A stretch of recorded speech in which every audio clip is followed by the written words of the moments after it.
Hi! So it's been a while, and I swear I'm not just using this channel to upload my Reading Rush TBR, but once again, I'll be uploading my Reading Rush TBR. So, yeah, it's the only video I managed to consistently upload. I haven't ever actually managed to get my end of year thing up, even though every year I've planned it out in my head, kind of, but I would like to get back into things. I'm trying to get through my physical TBR, kind of.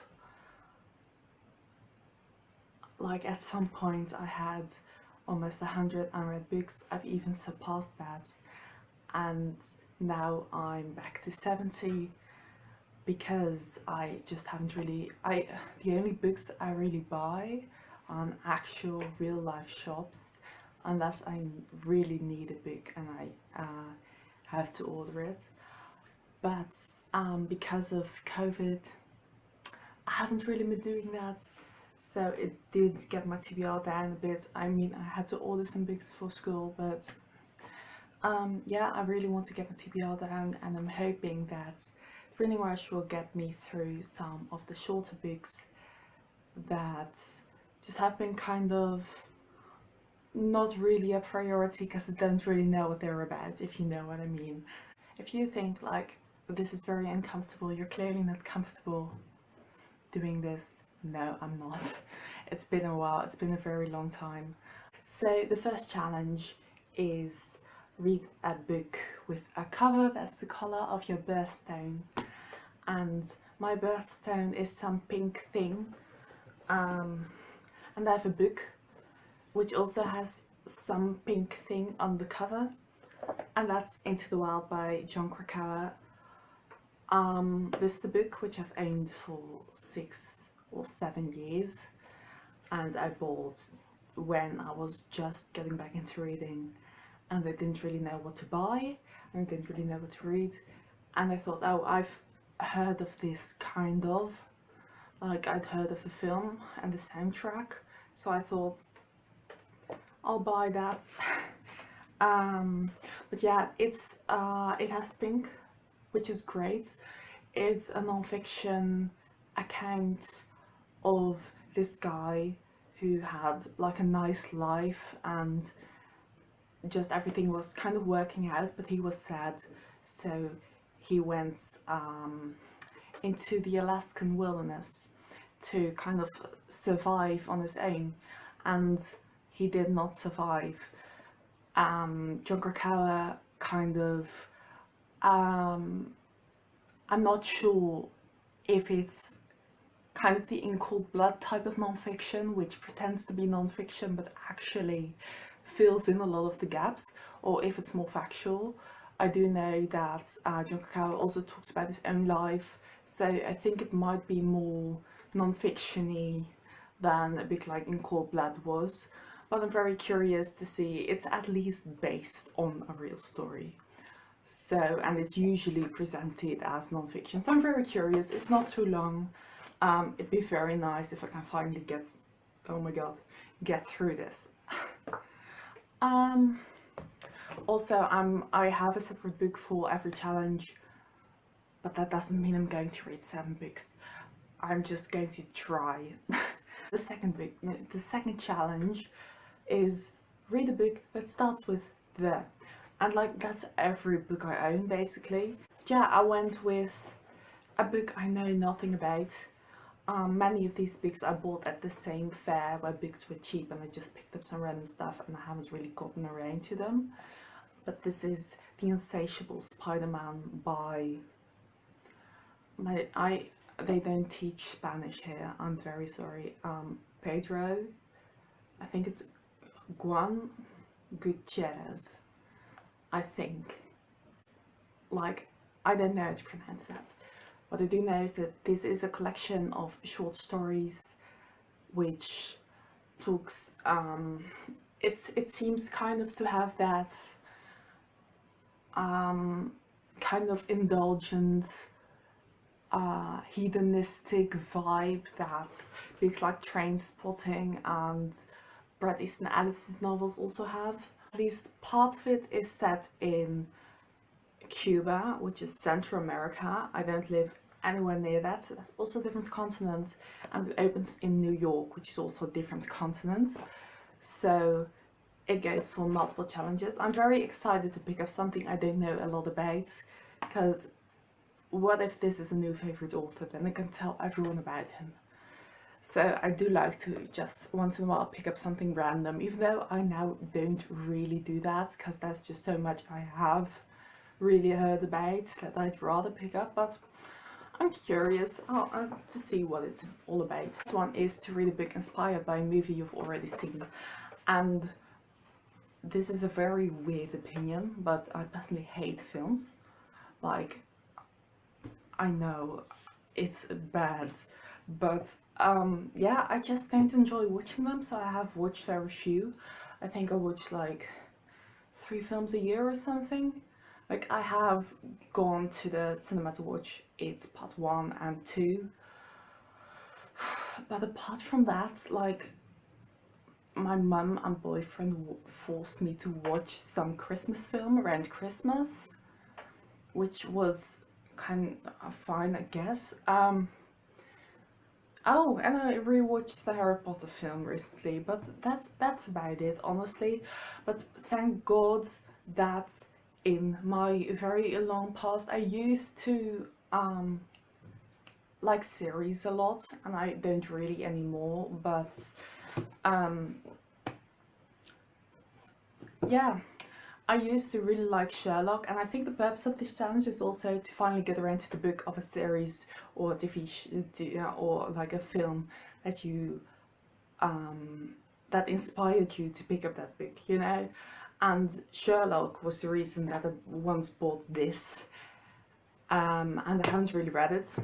I haven't read any part of this except for the Speckled Band, and it wasn't even that I read it from this. But I'm finally going to read A Study in Scarlet, which is the first one, so that's very exciting. But it's counted as one book on my Goodreads TBR, and even though I'll mark them as separate reads, that still has kind of discouraged me from picking it up, which is ridiculous. So the fourth one is read the first book you touch. And this is very stressful, so I'm going to show them to you first.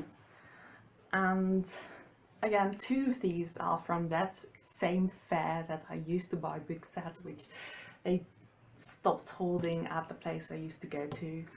But yeah, the books I bought there are Coriolanus by Shakespeare, which seems a relatively big book for a reading rush, but half of it is footnotes and the other half is the text. So you have like the footnotes on one page and then the text on the other.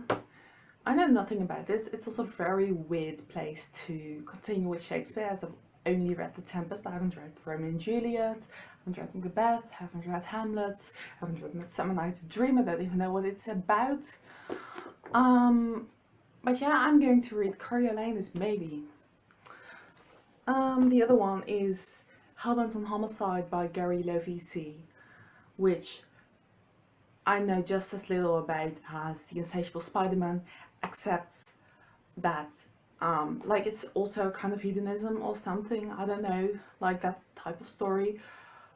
It's quite short, it's just one story, but it's very short, and I think it's an independent publisher or something, so that's great. And then the other 2 that I did buy full price at some point in my life, The Gunslinger by Stephen King, which is like, I tried to start and it's very weird because I love Stephen King's writing, but then I started reading this and I started in the introduction and I was immediately in it because Stephen King writes just so well, and I don't care what he's writing about, I'm just in it.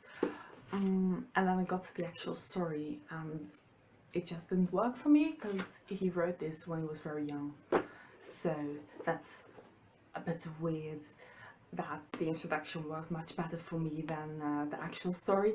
I got about 20 pages in, but I think like I should be able to get through this. It's not Gravity's Rainbow.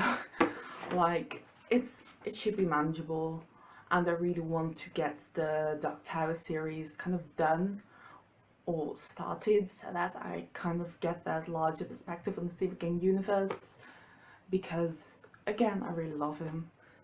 And then the last one's just like a kind of funny comedic novel. It's Thank You Jeeves by P.G. Wodehouse, and that's all I know really. It's about a butler and a guy, and the butler keeps like getting out of trouble, and it's just those kind of fun episodes of mischief or whatever. I do really like it starts like it's on the opening pages. It just says, has this quote of Stephen Fry who says like, oh, this is you're such a lucky person to be starting this. And I love quotes like that, because like I know my favorite books, and I would really tell someone the exact same thing, like, oh, you're so lucky that you're going to read this for the first time. So that always excites me. So it's those 4 books, and I really have no idea how I'm going to do this, honestly. I think what I'm going to do is I'm going to grab a large plastic bag, and I'm just putting them in, and I'm going to shake them. I don't know what I'm doing. Okay, that fell on my lap. I'm just gonna grab. Oh, I touched one. I don't know what this is. It's this one. Oh, that's not great, but sure. That's. I mean, again, it might be very good. So, and like, I'll read these 3 soon, I hope. So then, read a book completely outside of your house. The Poetry of Robert Herrick. I don't know, again, I'm trying to get through my TBR. This happened at the same fair. It also happened at the same time. Like, the only book that I didn't buy in that same go, but at the same fair, is The Complete Sherlock Holmes, which I bought like 7 years ago. I don't know what I was saying, but my SD card just ran out of my phone, so that's not good. So I'm just gonna continue with challenge 6. Read a book in a genre that you've always wanted to read more of. So I didn't interpret this as read something you're afraid to read or something like everyone else seems to. I don't know why, but the book that's like, I've always wanted to read more philosophy in my own time, even though like I have graduated by this point, and I used to study philosophy, but I didn't really read it on my own time because it's still intimidating. So I just wanted to finally get around to some of the books I've been meaning to get to, and this is Existentialism is a Humanism by Jean-Paul Sartre. Yeah, existentialism. It's fairly short, and the reason I haven't gotten around to this, or part of it, is that half of it is a commentary on Camus' The Stranger, which I only read a year ago. So, but I read it a year ago and I still haven't gotten around to this. So let's do it. It's also a very weird cover. And the last challenge is to read a book set on a continent that you're not from, which is very easy if you're not from North America. So I chose Glyph by Percival Everett. Again, same fair, but this one I know much more about. Like, not that much, but it seems very postmodern, experimental. Let's see if I can. Like, it has this, for instance.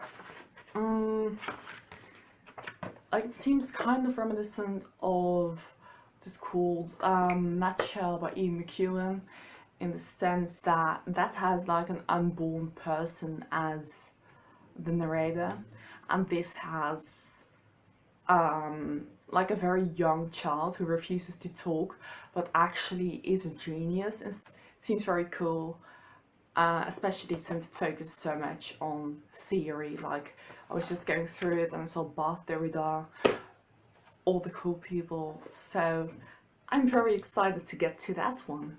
These are the ones, there's not too much, but I still probably, oh yeah, and Studying Scarlet. Yeah, I probably won't manage it, let's be real, but I'm hoping to get to like 3 or maybe 4 of these. That'd be nice. So I hope you enjoyed this. Thank you for watching. I'll see you next time.